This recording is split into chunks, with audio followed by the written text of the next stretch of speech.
Good morning, everybody. We're going to talk about dragons, but before we talk about dragons, I just want to say hi. I want to say hi. My two of my kids are watching this morning, Logan and Megan. Good morning, Logan and Megan. And I met a group of people this morning I wanted to say hi to, and they said they were going to be watching. So this is the crew I met this morning as I was walking around Tempe Town Lake, which is like right near my apartment. And we stopped and had a chat. And they said, "Well, what do you do?" And I said, "Well, I'm a minister." And they said, "Oh, can we watch? Can we come?" I half expected to see him come rolling through the door. However, it was 4 a.m. and I suspect they'd been up all night. But if any of you are out there watching, good morning. I'm glad you're here. And maybe you're watching on replay. See, I told you. I give you a shout out this morning. And so that was fun. That was fun. It was fun to stand around and chat with them this morning as I was walking. And they're like, are you been up all night? Or are you just?" And one of the young guys looked and said, "No, he's got coffee in his hand. He just woke up. This is his morning walk." So yes. So on the weekends when I'm off, I am usually out by I could do about a 3 mile walk around Tippy Town Lake on my days off, which is great. It's a great place in the morning in the dark, and it's a good time. And we're going to talk about dragons. And we're going to talk about dragons in a little bit different way. And one of the things that I wanted to start out with is, we have a philosophy of life, a philosophy of living, and a way of looking at the world that affirms our goodness, where we look at the world and we say, it's all love and light and joy and peace and power and presence and beauty and all of this. And sometimes it can be misinterpreted as what, there's a popular phrase. I don't know. Yeah, I call it popular phrase. A popular phrase floated out there in the world of spirituality and spiritual growth called the spiritual bypass, where we blind ourselves where we can, where we may, some people may tend to blind themselves to the reality of the human condition. And that is not what we are about. I acknowledge, and I suspect all of us acknowledge, that there are times when we feel sadness, we feel hurt, we feel anger, we feel upset. We look at some of the things happening in the world and we go, no, it's not right. And so we live in this paradoxical, what can seem to be a paradoxical existence between the human condition and what we call spiritual truth, spiritual reality, where we look beyond what appears, beyond what it seems to be, and say, no. Or yes, this is happening. Yes, this is part of the human experience, and we are better than that in truth. We are more than that. And it is in our ignorance, in our unknowingness, so to speak, that we have these experiences of being less than, these experiences of pain and, what we might call pain and suffering of this world. And that is part of the experience, and part of our opportunity is to learn and grow in that and through that and be part of that and be in it but not of it, right? It's like it says in the Bible, seek ye there to be, what is it? It just flew right. Seek ye therefore to be perfect, even as your Father in heaven is perfect. We seek that perfection. We seek that experience. And we hold that as potential and possibility for each and every one of us, right? Even to the degree that we understand that this is an infinite power and presence that is continuously growing and expanding. So is there an end to it for us? I don't know. Maybe it just goes on and on and on. So it's in this context that I want to talk about dragons. And so we're going to backtrack just a little bit over the month and over the year, because we've been talking about grace. Grace being the theme for this year. And so I had a thought about grace as I was sitting down to write this week, and it goes like this. It says, "Grace grace is the capacity within us to embrace fully and look at and engage with the fullness of our being, everything we have been up until now, to look at all of it in the loving light of truth, to look at all of it, good, bad, ugly, pretty, all of it, the entirety of our experience, to look at all of that in the light of truth and still hold on to it and allow space for all of that, to look at all of that in that space." Now, in talking about dragons, I went online and I typed in dragons and quotes about dragons, and I ran across this one by John Lennon. "I believe in everything until it's disproved. So, I believe in fairies, the myths, and the dragons. It all exists, even if it's in your mind." You see, and some people, I read a lot of, I think I've shared before, I read a lot of fantasy type novels as my entertainment reading because I love to read. And I look at that, the way I hold it is it keeps my brain flexible. It keeps my consciousness flexible, right? Because like John, I still believe in fairies and dragons and wizards and all of it. It's all there. It all exists. Otherwise, why would we be writing about it all the time? Still, after all these years, there is a reality beyond which many of us see, where all that happens, all that exists, all that lives. And that is in us and through us and all around us. Like I said, we are infinite beings full of infinite possibilities. And so in that context, we start talking about dragons. And I think dragons get a bad rap for the most part, right? They're all trouble, right? They're all fire breathing and wind whipping. And some of them are poisonous and some of them are not poisonous. And some have big wings, some have little wings, and on and on and on and on and on. And like human beings, like our experience, there's the whole range of them, from the good dragons to the bad dragons and back and forth. But what the dragons were particularly concerned with today are the ones that are inside of us. So many of you may have read the book by M. Scott Peck back in the day called "The Dragon Doesn't Live Here Anymore." And what he was talking about is talking about our fears, our doubts, our uncertainties, those things inside of us that have been holding us back, that we don't want to look at, that we'd rather not face, that we'd rather not talk to. Those dragons. And how do we deal with those dragons? Because admittedly, some days are harder than others to talk with them. Some days it's harder than others to look inside and say, you know what, I'm gonna do this thing, right? I start feeling sad for whatever reason, and I just stuff it down. How many of you have done that?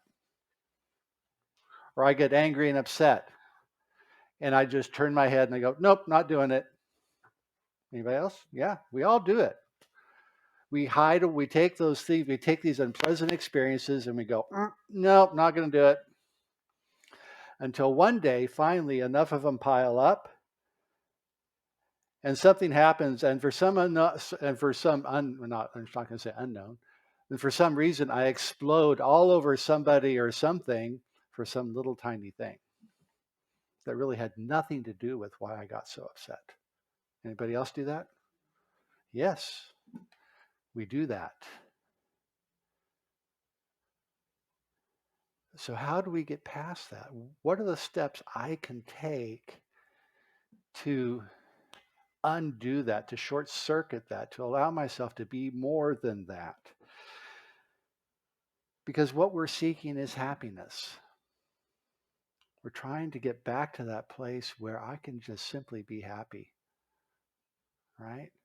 Alexander Dumas says this. Happiness is like those places in fairy tales whose gates are guarded by dragons, where we must fight in order to conquer it. Right? How do we get past the dragon? So this is what we do. This is one of the, I'm going to share with you a couple of things that I do in my world and my experience to get past the dragon. First thing to understand is the dragon is my friend. The dragon has a gift for me because within that upset is something for me to look at. Say it is fear. I look that fear in the face and I say, okay, what am I going to do? How am I going to love my way into this? Because so it's a fear based on some experience that I have had in the past. Last week I was talking about, I think it was last week, my fear of high places, right?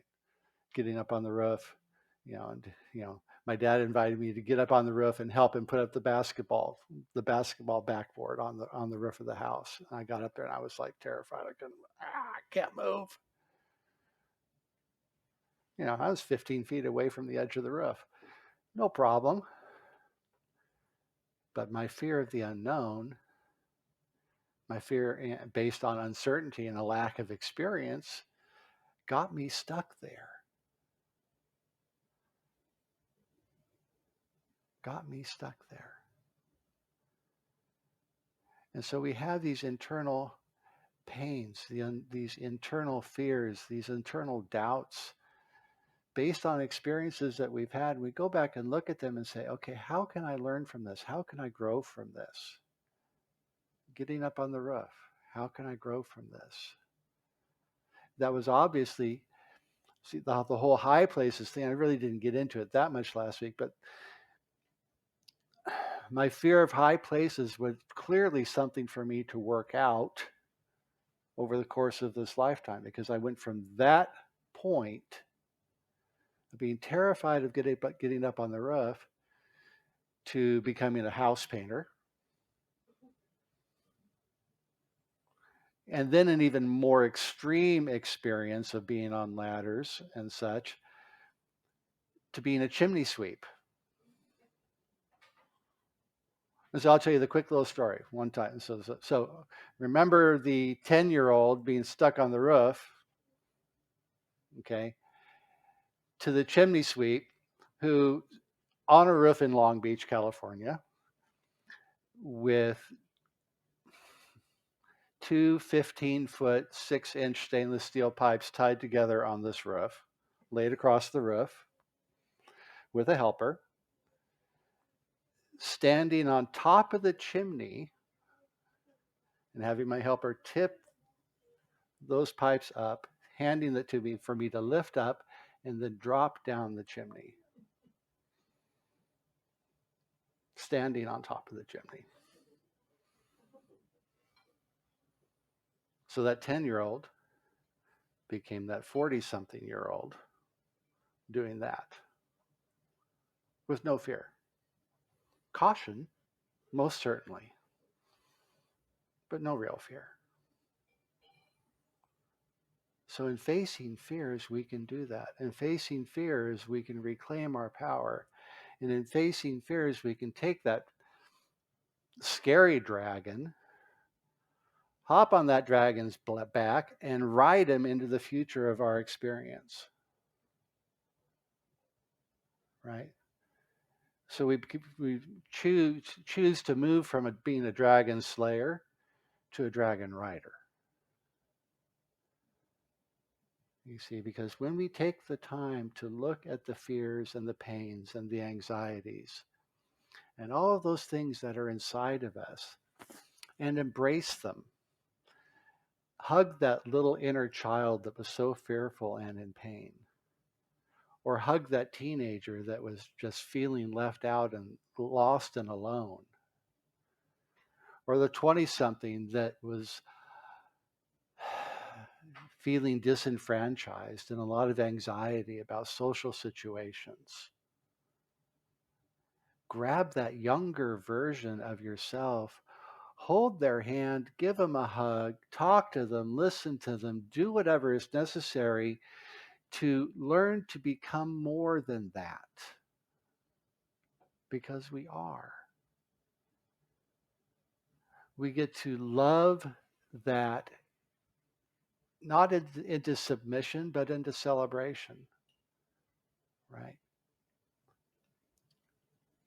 Because in facing that with love and embracing those parts of ourselves that we up until now have felt to be ugly, unworthy, not good enough, in embracing those parts of us with love, we expand and grow, not just for ourselves, like we talked about all the time. It's not just for us, it's for everybody. Because as we grow in consciousness, everybody's consciousness opens up. Because we're not doing it alone. Because at that level of consciousness, we are all one. Ernest Holmes writes in The Science of Mind that love is a cosmic force whose sweep is irresistible. It's not that love is a weapon. It's just love is that. Love is the simple desire of spirit in us and through us to grow and be and become. Its only desire is to grow and be more. And it will always, when we allow it to, point the way for each of us to learn and grow. Love will always point the way. We can always turn within and be still for a moment, take a deep breath and say, what would the loving thing be to do right here and right now? What would love have me do in this moment? For my good and the good of everything and everyone around me, what is that choice that I need to make? And sometimes that choice is to just let it go and let it be for now. And sometimes that choice is to speak a word of compassion or to draw a boundary or any number of things that love and that allow us to learn and grow and become more of not just who we are, but who we are to become. Because we are walking an inner path where we are learning to embrace all of us. We call it self-love, call it forgiveness, call it self-care, call it filling our well, sweeping away resistance. All of these things are here for us to do and to be and to become right here and right now, because we are not only healing the hurt, we are here to celebrate our own magic and magnificence. See, because it's not just a one-sided story. It's a story of our own becoming. It's a story of looking back upon the course and the arc of our existence, the series of events that created our lives that have come together to make all of us who we are right here and right now, in this space, in that space, no matter where we are and what we're doing in this moment, remembering that we are magic, that we exist beyond what we see. We exist beyond what we have been. That there's a divine idea of us still waiting to become. And it exists in this and every moment. And we can be more than we are. We can become more than we are. What we are is great. What we are is magnificent. What we are is loving and joy-filled. And there is more to be.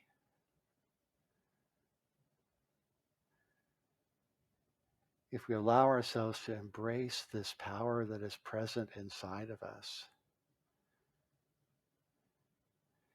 And it's not necessarily the kind of power, we think about people, we use that word power a lot sometimes. I hear it a lot. And power is it's like, I want to get to be powerful, right? We think, bodybuilders or, armies or whatever, competition and all this stuff. And it's not that. Talking about the kind of power that is this quiet, still, inner knowing. The kind of power that doesn't have to speak. The kind of power that simply exists because I allow it and I accept it and I get to embrace it. It's the kind of power that will sit in the middle of a room or on the side of a room and look around and simply smile because I know it's all good. All is well. That there's something waiting for me to just simply say yes and accept and celebrate it. And I'm not sure I'm saying this name. The last quote I have, um, Rainer. I don't remember how to pronounce this name. Pardon me? Rainer. Okay. Perhaps all the dragons of our lives are princesses who are only waiting, or princesses or princes who are only waiting to see us once beautiful and brave. The dragons are just waiting. They're just waiting. Waiting for us to acknowledge our magnificence so that they can support us, so that they can be our ally. The wisdom and joy and power that the dragon represents classically in so much literature, they're always waiting for us to acknowledge our own wisdom and power. And isn't that what we are looking to do for ourselves? In order to live a better, more powerful, more wonderful life, sometimes it's a matter of sitting back and simply accepting that we are the ones that get to make the choices to move forward from exactly where we are today into that next place. So let's talk about practicing the principles going into this next week. So this week, when resistance, fear, anxiety, or any of their friends decide to rise up and grab our attention, take a moment to pause, stop, and close your eyes for a deep breath and ask the question, what is the gift or message in this for me? Okay. If we can manage it. You can do it after the fact as well. Sometimes this is a challenge in the moment. But maybe at the end of the day, when we're reflecting about what happened today, we can ask the question, what is the gift or message in this for me? And then just wait for the answer. You write it down in a journal if you like, type it into your phone, so we remember. So this is the practice for this week, because it's a matter of remembering to stop and ask the questions, because we have our own answers. We always have our own answers. So,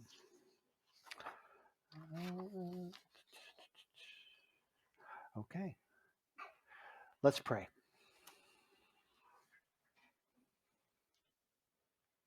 And let's open ourselves to that answer right now.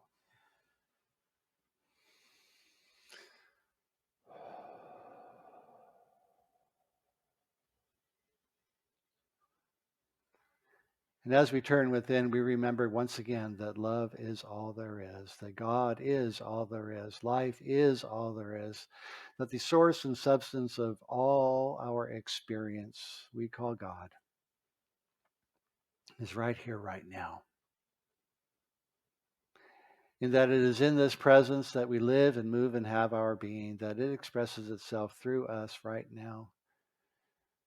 The thoughts we think, the words we speak, all moving forth, clearing a pathway for a more expanded experience of ourselves.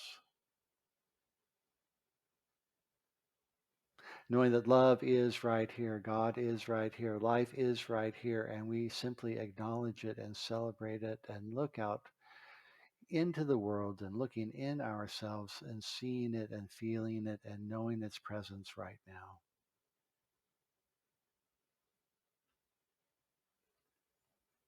And so we pause and give thanks for each and every one of us, for the presence of the people here in this space, for all of you out in the internet world. We are grateful for you now and always. And so we ask and declare and accept a blessing on each and every one of us here now, on the city we live in, the state, the country, the world we live in. We see the power and presence of love surrounding and uplifting each and every one.